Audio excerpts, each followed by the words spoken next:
25 anos sem os Mamonas Assassinas. História e curiosidades da banda. Fala, meus curiosos, tudo bem com vocês? Sejam todos muito bem-vindos a mais um vídeo aqui no Mundo JC, o canal que traz para vocês todos os fatos e notícias mais curiosas do nosso planeta. E o vídeo de hoje vai ser marcado por muita saudade e nostalgia, pois vamos falar sobre uma das maiores bandas brasileiras da história recente, os Mamonas Assassinas, que encantaram o país com seu jeito irreverente nos anos 90, mas que acabaram tendo um final trágico e precoce após um acidente de avião. Em março de 2022, a trágica perda de uma das bandas mais queridas que o país já viu completou 25 anos. E por isso o Mundo JC trouxe para vocês um material especial, que conta com os principais detalhes da carreira e as maiores curiosidades sobre os Mamonas Assassinas. Então embarque comigo na Brasília Amarela, deixe o seu like aqui embaixo, inscreva-se no canal e vem comigo para mais um vídeo.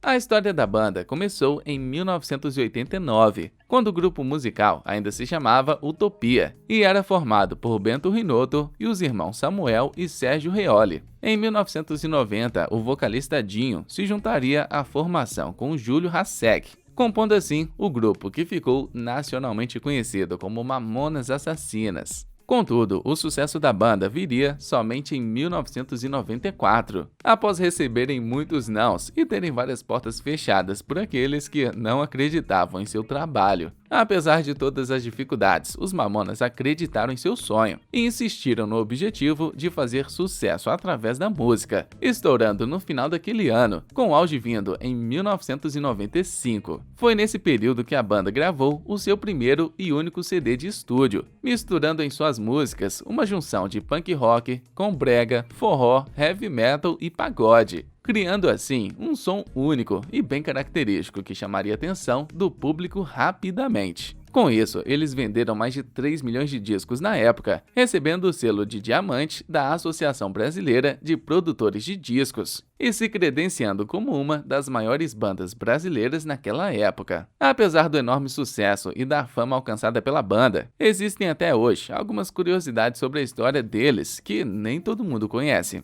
Mas fiquem tranquilos, pois o Mundo JC conta a partir de agora quais curiosidades são essas. Origem do nome.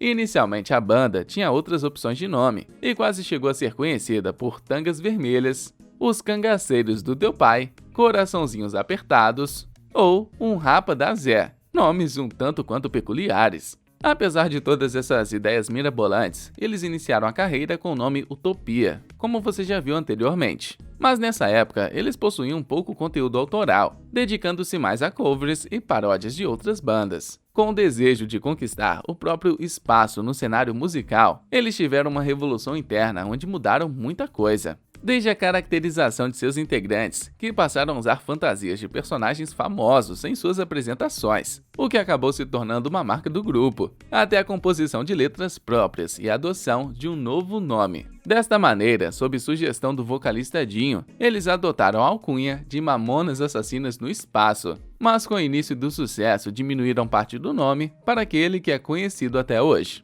Símbolo. Assim como toda boa banda, os Mamonas Assassinas carregavam um símbolo que os identificava diante dos fãs. Para eles, este símbolo nada mais era do que as iniciais do grupo, as letras M e A, em voltas de um círculo prateado. Contudo, o que pouca gente percebeu é que esse brasão é muito parecido com a marca de carros Volkswagen. Mas acredite, isso não era uma mera coincidência, já que além de colocar uma Brasília e uma Kombi em suas letras, a banda homenageou a montadora alemã na concepção de seu símbolo, invertendo a logo da Volks na vertical e fazendo pequenas alterações que remetessem ao grupo musical.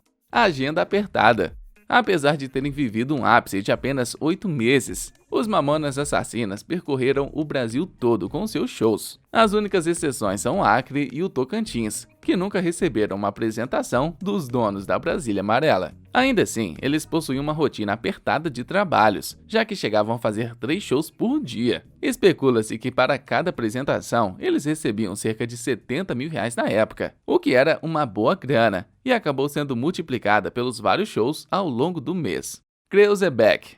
Você se lembra que em algumas músicas, Dinho falava "Atenção Kreuzebeck" e "Kreuzebeck, meu filho"?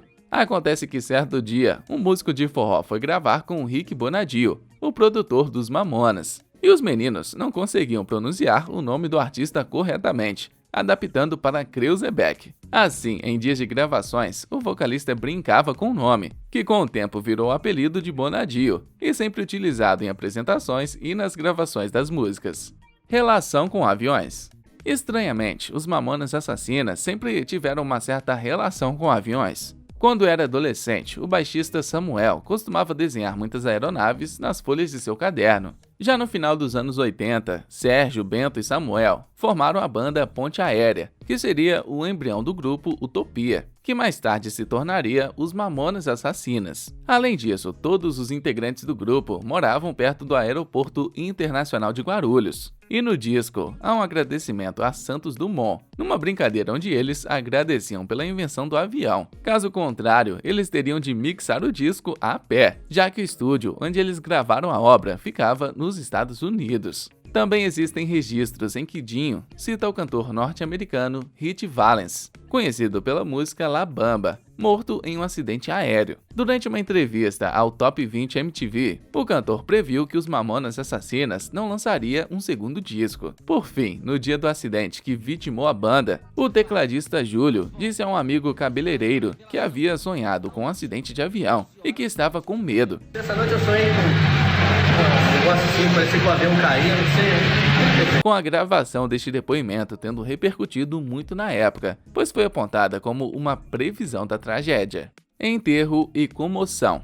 A morte trágica causou comoção em todo o Brasil, acontecendo menos de 2 anos depois da morte de Ayrton Senna, em 1994. Além de 1 minuto de silêncio no Maracanã, antes do jogo entre Flamengo e Botafogo, algumas escolas chegaram a dispensar os alunos devido ao luto em que o país ficou. Para se ter noção do tamanho da emoção causada pela perda dos artistas, o cortejo fúnebre da banda mobilizou mais de 65 mil pessoas numa das maiores carreatas do país, com a população brasileira se deslocando de vários cantos do país para terem a oportunidade de se despedir daqueles meninos que tanto alegraram o Brasil. Não é à toa que até hoje a banda é sempre relembrada e que a cada aniversário da tragédia o país seja revestido de emoção e muita saudade dos eternos Mamonas Assassinas. Mas e você? Viveu essa época da banda ou gostaria de ter acompanhado de perto o auge dos Mamonas? Conta pra gente nos comentários aqui se você também é um fã deles. Lembre-se também de deixar o seu like neste vídeo, de se inscrever no canal e de ativar o sininho para não perder nenhuma das novidades que todos os dias nós trazemos para vocês. Hoje nós ficamos por aqui, mas eu vejo vocês no próximo vídeo. Um forte abraço e até mais!